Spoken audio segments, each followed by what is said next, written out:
मैं एम नफीस रशीद, आप देख रहे हैं भारत न्यूज़ 247। राष्ट्रीय कार्यालय कांग्रेस के अंदर मौजूद हूं और यहां पर अभी डॉक्टर उदित राज ने बबीता भारती को कांग्रेस की सदस्यता दिलाई है। आपने ज्वाइनिंग की है यानी कि भारतीय कांग्रेस। मैं थोड़ा जानना चाह रहा था कि खाली कांग्रेस ही क्यों?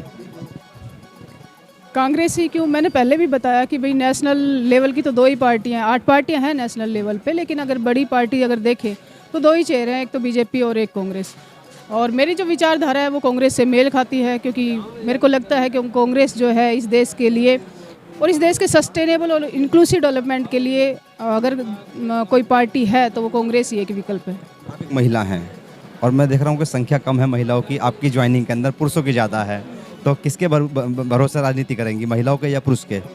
दोनों के भरोसे करेंगे, क्यों अकेले अकेले चलना। हाँ, एक कयास लगाए जाते हैं। सेपरेशन क्यों? मैं तो इन सब चीज़ों का हमेशा मतलब इंडिया में क्या होता है कि हमेशा ना पुरुष को औरत के समक्ष उसके कंपटीटर में खड़ा कर देते हैं, जबकि ये एक दूसरे के पूरक है, ना कि एक दूसरे के प्रतिद्वंदी है। एक सवाल और मेरा ये है कि भावुक होने का क्या मकसद था? क्योंकि आप बड़ी भावुक हो गई थी बात करते करते, वो क्या वजह थी?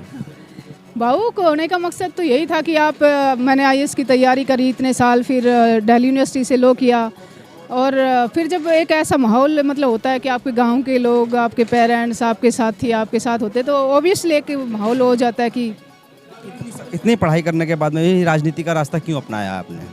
इतनी पढ़ाई करने के बाद राजनीति का रास्ता इसलिए अपनाया कि मेरे को लगता है कि पहले मैं सोचती थी कि आईएएस की मैं तैयारी कर रही हूँ, और 2020 मेरा लास्ट अटैम्प्ट था, फिर हमने आंदोलन किया, सुनवाई हुई नहीं। उसके बाद मेरे को मतलब मैंने डिसाइड किया कि जब चीज़ों को जाना देखा समझा कि जो कुछ तय करती है वो तो पॉलिटिक्स ही करती है। अगर आप में कुछ ज़्यादा लोगों का भला करने की एक क्षमता है आप में, तो उस क्षमता का आप यूज करो, और एक भावना है कि हाँ एक लार्जर पॉपुलेशन तक वेलफेयर की पॉलिसीज़ पहुंचानी है, लोगों को एक जो उनकी प्रॉब्लम्स हैं उनसे बाहर निकालना है, तो एक बड़ा प्लेटफॉर्म तो आपको चाहिए ही। एक और जानकारी लेना चाह रहा था, जैसे 2024 की तैयारियां होनी शुरू हो गई हैं और हर पार्टी अपना कुनबा बढ़ाने में लगी है, तो कहीं ऐसा तो नहीं कि आप भी कहीं कुनबे का ही हिस्सा होकर रह जाएंगी? अब वो तो डेस्टिनी तय करेगी कि कौन क्या होता है, क्योंकि कंपटीशन तो हर जगह है। देखो उम्मीद है कांग्रेस में रहकर के आपको टिकट मिल सकता है 2024 में? देखो इस चीज़ का मैं नहीं कह सकती कि क्या होता है, जो भी शीर्ष नेतृत्व जो डिसीजन करता है। कौन सा राज्य में ज़्यादा प्रचार कर सकेंगे, हरियाणा में या कहीं? मैं दिल्ली में ही हूँ, क्योंकि 12 साल से मैं दिल्ली रह रही हूँ, और मेरे को लगता है कि दिल्ली वो जन्म स्थान तो मेरा हरियाणा है, लेकिन कर्म भूमि दिल्ली हो गई है, और यहाँ इतने साल से रहते हुए हरियाणा से ज़्यादा अटैचमेंट दिल्ली से हो गया है। जैसे मुखर्जी नगर इस एरिया में आते हैं तो लगता है अपने घर में आ गए। वकीलों की एक बड़ी फौज है आपके साथ में, और थोड़ा सा मैं यही जानना चाह रहा था कि जिस तरह से भाई अब वकील लोग कानून के दायरे में रहकर कानून की हिफाजत करते हैं और एक खास तरह से इंसाफ दिलाने की बात करते हैं, कहीं ना कहीं आज वकील भी हाशिए पर पहुंच चुके हैं। अगर आप वकीलों की लड़ाई लड़ना चाहें तो उसमें कैसे लड़ेंगी आप? वकील हाशिए पे हैं इस समय। वकीलों की लड़ाई तो हर वर्ग की लड़ रही है ना, स्पेशल वकीलों की नहीं लड़नी। एडवोकेट प्रोटेक्शन एक्ट है वो पास होना चाहिए। पीछे भी आपने देखा कि एडवोकेट को गोली लगी है, उससे पीछे भी कोर्ट में ऐसे हादसे हुए हैं।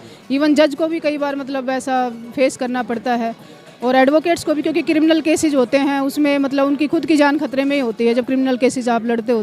तो एक एडवोकेट प्रोटेक्शन एक्ट जो है वो उनके लिए बनना चाहिए। पारी शुरू की आपने, हमारी ओर से आपको बधाई। ये बबीता भारती हैं जो कि फेसबुक सोशल मीडिया पर काफ़ी फेमस हो चुकी हैं, और साथ ही साथ इतना यानी कि बड़ा स्कोप के अंदर डॉक्टर उदित राज के साथ में मिलकर यानी कि सदस्यता ली कांग्रेस पार्टी की, और पूरा मुख्यालय भर दिया इन्होंने। अब देखना यह है कि इनकी राजनीति कहां तक आगे जाती है। मैं एम नफीस रशीद, आप देख रहे थे भारत न्यूज़ 247।